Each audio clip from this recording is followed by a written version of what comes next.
রহমানির রহিম। বাংলাদেশ জাতীয়তাবাদী কর্মজীবী দল কর্তৃক আয়োজিত বাংলাদেশের বর্ষিয়ান নেতা,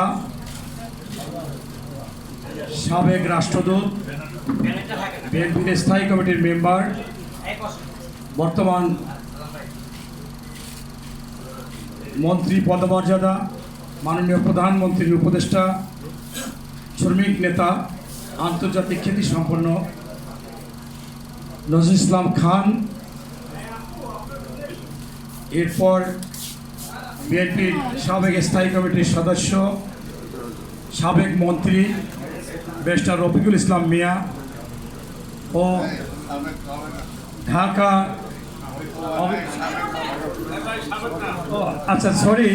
ব্যারিস্টার রফিকুল ইসলাম মিয়া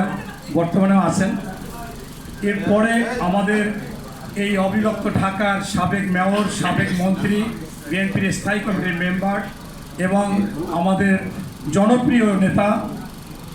জনাব মির্জা আব্বাস সহ বিএনপির যারা অসুস্থ আছেন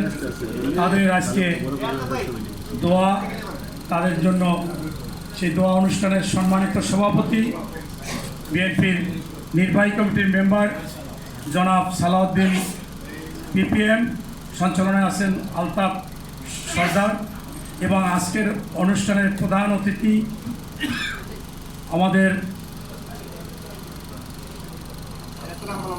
আমাদের বর্ষিয়ান নেতা, মজলুম জননেতা, সাবেক ছাত্র দলের সভাপতি, কৃষক দলের সভাপতি, আহ্বায়ক, সাবেক এমপি, বিএনপির অন্যতম ভাইস চেয়ারম্যান জনাব শামসুজ্জামান দুদু, উপস্থিত আছেন মন্ত্রী পদমর্যাদা, আমাদের এই দক্ষিণ সিটি কর্পোরেশনের প্রশাসক বেগম, বিএনপির